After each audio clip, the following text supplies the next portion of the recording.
ॐ यो ब्रह्माणं विदधाति पूर्वं यो वै वेदं स प्रणोति तस्मै तमहदेवमात्मबुद्धिप्रकाशं मुमुक्षुर्वै शरणम् अहं प्रपद्ये। ॐ शान्तिः शान्तिः शान्तिः। शङ्करं शङ्कराचार्यं केशवं बादरायणं सूत्रभाष्यकृतौ वन्दे भगवन्तौ पुनः पुनः। ईश्वरो गुरुरात्मेति मूर्तिभेदविभागिने व्योमवद्व्याप्तदेहाय दक्षिणामूर्तये नमः। वसुदेवसुतं देवं कंसचाणूरमर्दनं देवकी परमानन्दं कृष्णं वन्दे जगद्गुरुं कृष्णं वन्दे जगद्गुरुं। परम ब्रह्म परमात्मा भगवान श्री कृष्ण के श्री चरणों में सत सत नमन करते हुए आश्रमस्थ महात्माओं के श्री चरणों में सत सत नमन। भगवत प्रेमी श्रद्धेय आत्मस्वरूप भक्तवृंद भक्तिमयी माताएं, हम लोग विचार किए थे सुख दुख का भोक्तृत्व रूप संसारित्व जो पुरुष में कहा गया था उसका निमित्त क्या है। ये सुख दुख हमारा जो उत्पन्न होता है किस कारण होता है, इसके ऊपर बताते हैं। बोले कि प्रकृतिस्थ पुरुष प्रकृति उत्पन्न सुख दुखादि गुणों का भोक्ता है। प्रकृति से ही ये सुख दुख आदि उत्पन्न होते हैं। इस पुरुष के सद असद जोनियों में जन्म का कारण है गुणों का संग। गुणों का संग करने से सद असद कर्म करता है, सत्कर्म करता है, असत्कर्म भी करता है। तो ये कर्म बीज है। ये कर्म रूपक कर्म जैसे हम करते हैं उसी प्रकार जन्म लेना पड़ता है, ये बता दिए। अभी बता रहे हैं आगे मोक्ष के लिए। मोक्ष क्यों? बोले कि जब तक स्वरूप ज्ञान नहीं है तब मोक्ष नहीं है। तो मोक्ष का हेतु क्या बन गया? ज्ञान बन गया। ज्ञान होने पर ही मोक्ष होता है। उसके साक्षात निर्देश के लिए अभी ये आगे श्लोक बता रहे हैं। बोले कि ये मोक्ष के लिए ज्ञान चाहिए और वो ज्ञान का निर्देश के लिए ही ये कहा गया है। अभी बता रहे हैं उपद्रष्टानुमंता च भर्ता भोक्ता महेश्वर परमाप्तेति चाप्युक्तो देहेस्मिन् पुरुषो पर। उपद्रष्टा अनुमंता च भर्ता भोक्ता महेश्वर परमात्मेति च अपि उक्तो देहे अस्मिन् पुरुषः पर। बोले कि इस देह में विद्यमान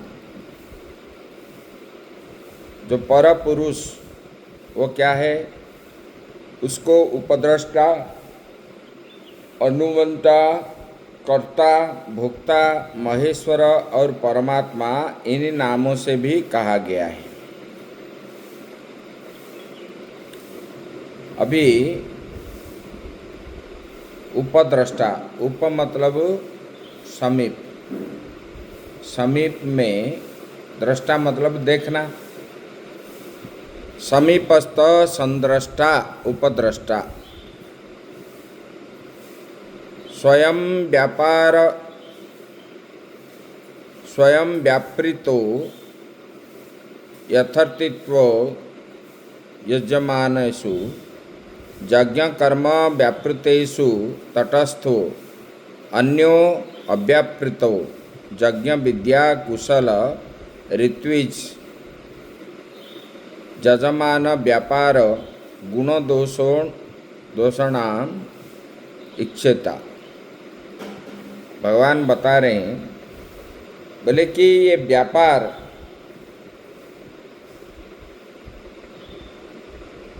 कार्य करण में होता है, कार्य में होता है और करण में होता है। उसके समीप में स्थित जो चेतन तत्व सन्निधि मात्र से उनके साक्षी है। देह में जो कार्य होता है, कार्य मतलब सुख दुख आदि होता है, ये कार्य है। और उसका करण ये सब होता रहता है, लेकिन उसके समीप स्थित जो चेतन तत्व है, जो आत्मा है, वो सन्निधि मात्र से उनका साक्षी के रूप में है, उनको नहीं होता है। देह में जो कार्य करण में होता है, ये गुणों के अनुसार पहले बता दिए।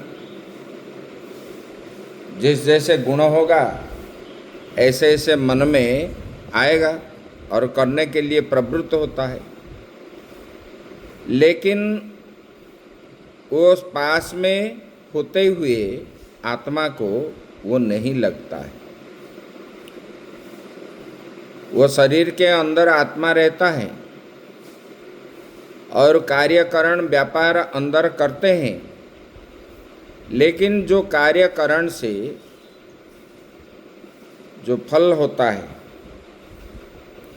उसके समीप स्थित चेतन तत्व उसका साक्षी के रूप में रहता है। वो स्वयं व्यापार युक्त नहीं है, आत्मा जो है वो व्यापार युक्त नहीं है।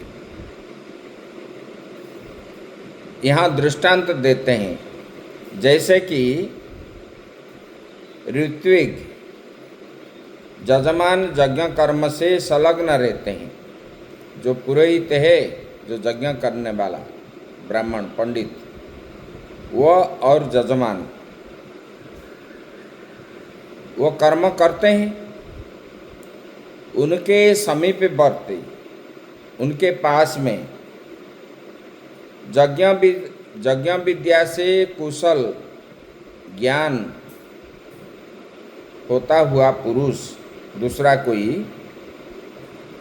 पुरुष व्यापार न करता हुआ तटस्थ भाव हो करके ऋत्विक यजमान आदि के व्यापार में गुण दोष को देखता रहता है।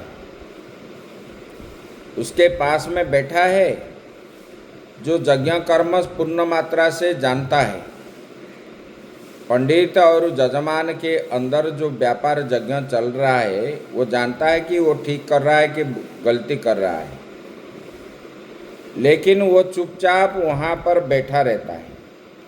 बोले कि वैसे ही व्यापार युक्त कार्य कारण में दूसरा चेतन आत्मा व्यापार शून्य हो, उसमें विलक्षण उन व्यापार युक्त कार्य कारण को निकट से देखता रहता है। इसमें जो देहादि में जो सुख दुख आदि होता है, कार्यकरण होता है, इसको आत्मा क्या करता है, देखता रहता है। यज्ञ में यज्ञ कुशल व्यक्ति जिस प्रकार जानता है ऐसे, इसलिए उनको क्या है, आत्मा को क्या कहा जाता है, उपद्रष्टा। और ये पहले बता दिए। दूसरा बताए, अथवा देह चक्षु मन बुद्धि एवं आत्मा ये दृष्टा है। ये मतलब समझने के लिए उदाहरण देते हैं। बोले कि देह चक्षु, मन, बुद्धि एवं आत्मा, ये क्या है? बोले कि ये दृष्टा है, देखने वाला है। इनमें देह जो है बाह्य दृष्टा है, पर जिसके भीतर कोई दूसरा दृष्टा नहीं हो, वो अतिशय समीपवर्ती होकर देखने वाला है, इसलिए उसे उपद्रष्टा कहते हैं। यज्ञोपद्रष्टा की भांति सभी को जानता है, अतः आत्मा उपद्रष्टा है। बोले कि कर्म करने वालों के मध्य परितोष का जो अनुभव करता है, बोले कर्म करने वाले के मध्य बीच में परितोष का जो अनुभव करता है और इसी प्रकार अनुमोदन करता हो, उससे अनुमंता कहते हैं। उसको उपद्रष्टा बता दिए और अनुमंता बता दिए। बोले कि कर्म करने वाले के मध्य परितोष का जो अनुभव करता है, उसका परिणाम को जो जानता है या अनुमोदन करता रहता है, उसको अनुमंता कहते हैं। अथवा यूं समझो कि अपने अपने व्यापार में प्रवृत्त कौन होते हैं? देहादि होते हैं। उसके साखीभूत आत्मा कभी भी उनको रोकता नहीं है, ये मत करो, वो मत करो, आत्मा कभी रोकता नहीं है। आत्मा पास में रहता है। देहादि व्यापार जो होता है उसमें वो कभी रोकता ही नहीं है, करते रहते हैं। अर्थात उसका व्यापार में कभी हस्तक्षेप नहीं करता है, इसलिए उसको क्या कहा गया? अनुमंता। किसको? आत्मा को उपद्रष्टा अनुमंता कहा गया। देह, इंद्रिय, मन और बुद्धि संघात अपने से भिन्न चैतन्य आत्मा के लिए होते हैं, अर्थात संघात परार्थ है, अलग है वो। उसी कारण से देहादि में चैतन्याभास दिखता है। उसका जो स्वरूप धारणा करना है वही भरण है और वही चैतन्य आत्मा के कारण है। इसलिए चैतन्य आत्मा क्या है? भरता है। क्योंकि ये चैतन्य आत्मा नहीं रहने से ये व्यापार आदि नहीं होता है। देहादि संगात का वो भरता है। आगे और बता रहे हैं, बोले कि अग्नि में उष्णता की भांति, अग्नि में उष्णता है, इसी प्रकार नित्य चैतन्य स्वरूप से बुद्धि की जो सुख दुख, ये मोहात्मक जो वृत्तियाँ होती है, जो सभी विषयों को जानती है, वो चैतन्य आत्मा से ग्रस्त हुई सी संपन्न विभक्त जानी जाती है। इसलिए आत्मा को भोक्ता कहा जाता है। सर्वात्मा और स्वतंत्र होने के कारण ईश्वर महान है। बोले कि ये आत्मा क्या है? बोले कि सर्वात्मा, सबके अंदर आत्मा के रूप में रहने वाले। और वो क्या है? स्वतंत्र है, वो परतंत्र नहीं है। इसलिए ये ईश्वर क्या है? बोले कि महान है। बोले कि इससे उससे महेश्वर कहा गया है, इसलिए उसको महेश्वर भी कहा गया है। देह से लेकर के बुद्धि पर्यंत प्रत्येक रूप में कल्पित सभी में अविद्या के कारण उपद्रष्टित्व आदि रूप आत्मा श्रेष्ठ है। इसलिए उसी को क्या कहते हैं? परमात्मा कहते हैं। वो परमात्मा सबके भीतर है। उत्तम पुरुषस्त्वन्य परमात्मे द्विजाहृत, ये भगवान ने बता दी। इसलिए ये गीता शास्त्र में आगे भी कहा जाएगा कि क्षरो अक्षर से भिन्न उत्तम पुरुष है, जिससे परमात्मा कहा गया है, ऐसे भगवान ने बताया। अभी आगे जो है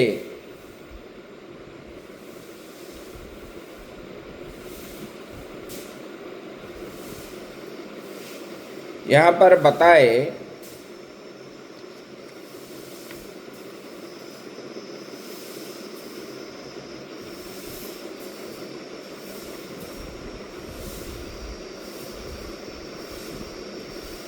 ये आत्मा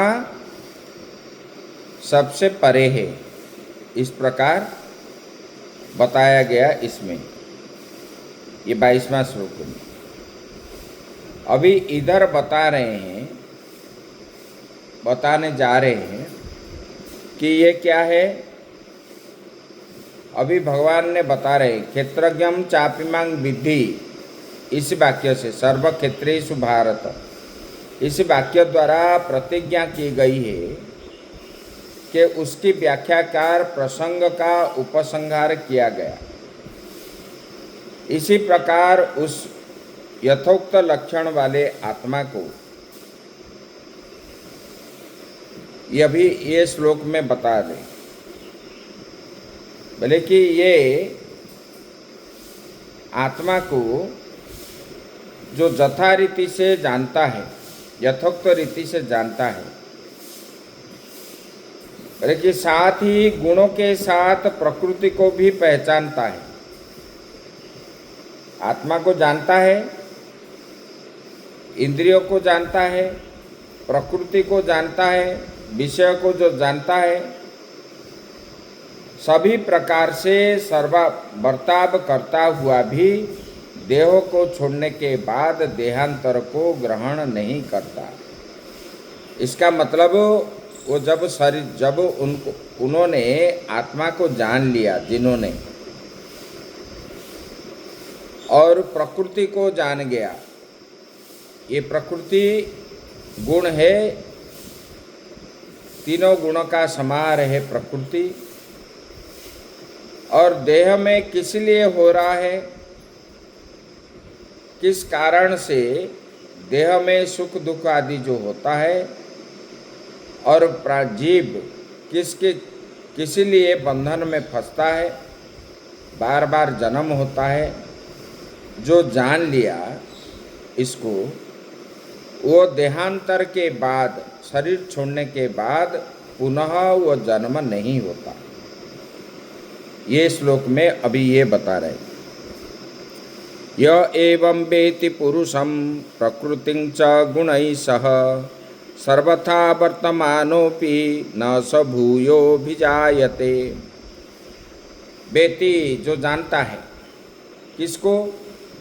पुरुष, प्रकृति और गुण, ये सबको जो जानता है,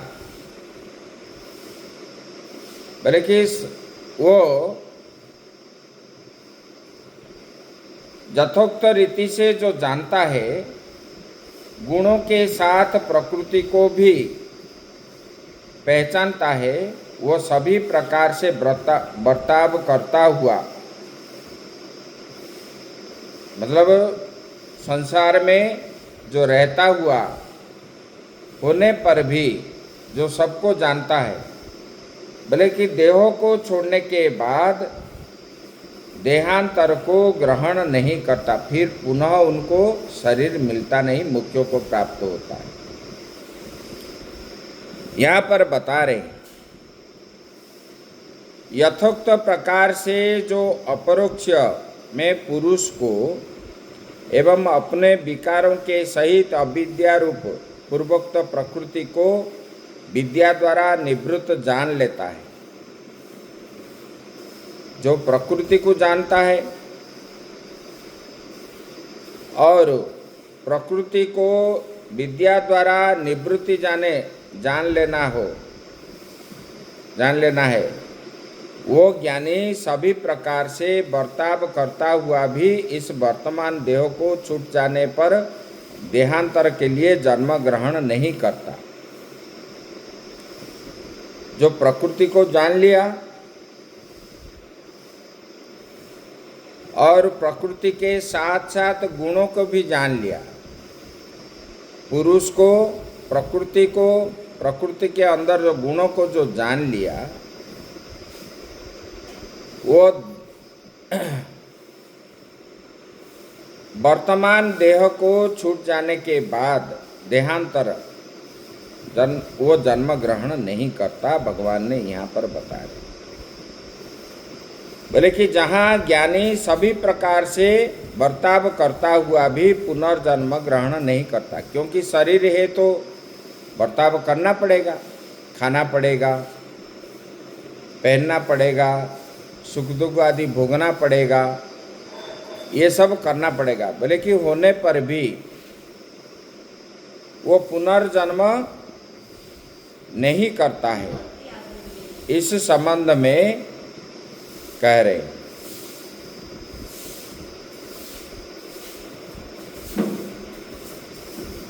बोले कि जन्म तो ज्ञानी का भी मानना ही पड़ेगा, क्योंकि किए हुए कर्म का फलभोग बिना नाश करना युक्ति संगत नहीं है।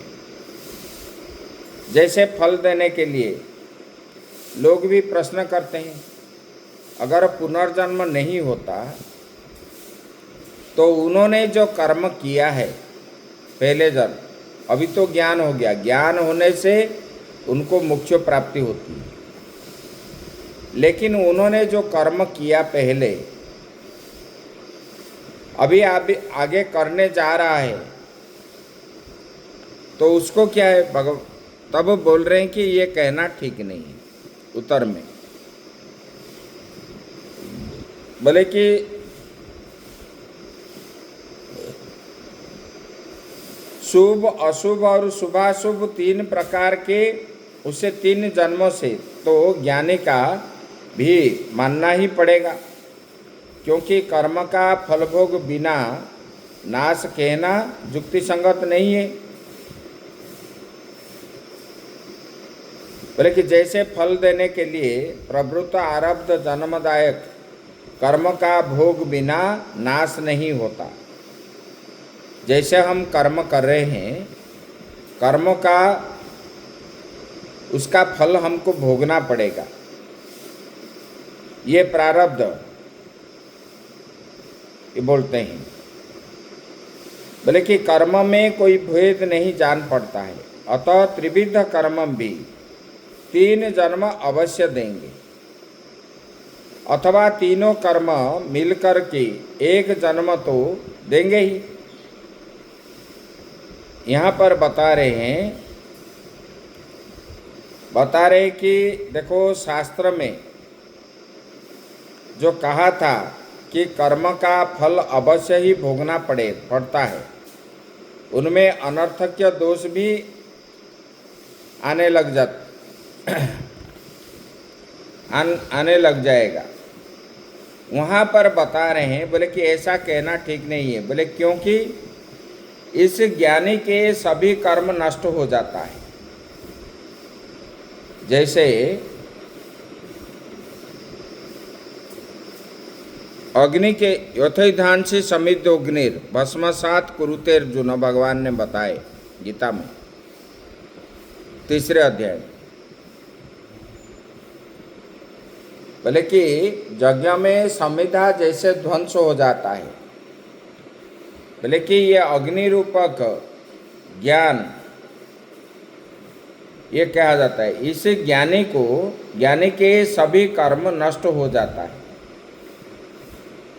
यहाँ दृष्टांत देने कियंते चास्य कर्माणि मुंडकोपनिषद में आया है। ज्ञानी के सभी कर्म नष्ट हो जाता है। ब्रह्म वेद ब्रह्मैव भवति, बोले कि जो ब्रह्म को जानता है वो ब्रह्म ही हो जाता है। ये बता बोले कि ये श्रुतियों का प्रमाण है, सर्व कर्मों का दाह कहा है गीता शास्त्र में, जथोई धांसी समिद्धोग्निर भस्मसात कुरुते जुन। बोले कि सर्व कर्म का दाह कहा जा चुका है, और आगे भी भगवान कहेंगे सर्व धर्मान परित्यज्य मामेकम शरणम व्रज, ये सब कुछ छोड़ दो, मेरे शरण में आ जाओ तो आपको ज्ञान प्राप्ति हो जाएगी। बोले कि इस युक्ति से सिद्ध होता है अविद्या काम क्लेश एवं बीज जिन कर्मों के निमित्त होते हैं।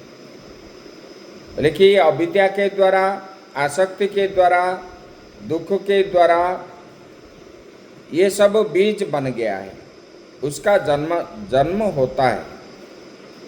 बोले कि वे ही कर्म जन्मांतर अंकुर के आरंभक होते हैं। बोले कि ये सब बीज का आरंभक होते हैं।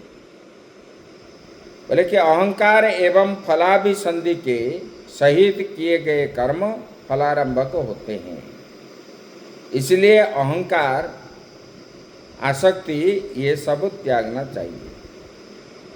यहाँ बता रहे हैं, बोले कि जैसे भुने हुए बीज कभी अंकुरित नहीं होता है,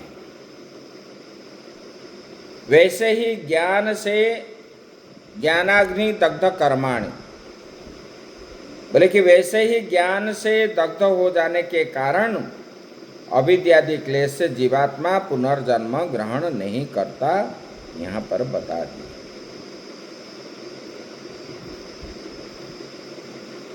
बोले कि ज्ञान के द्वारा सब कर्म क्या हो गया, नष्ट हो गया, और उसको ज्ञान के द्वारा जितने सारे कर्म किए हैं, आगे पीछे जितने सारे किए, बोले कि ये सब नष्ट हो जाता है। तब बीज जब नष्ट हो जाता है, जैसे वृक्ष नहीं बनता, इसी प्रकार कर्म क्षय हो जाने से, कर्म नष्ट हो जाने से फिर उनको जो है जन्म और नहीं होता, यहाँ पर भगवान ने बता दी। आगे की चर्चा जो है हम लोग कल करेंगे। ओम पूर्णमदः पूर्णमिदं पूर्णात् पूर्णमुदच्यते पूर्णस्य पूर्णमादाय पूर्णमेवावशिष्यते। ओम शांति शांति शांति।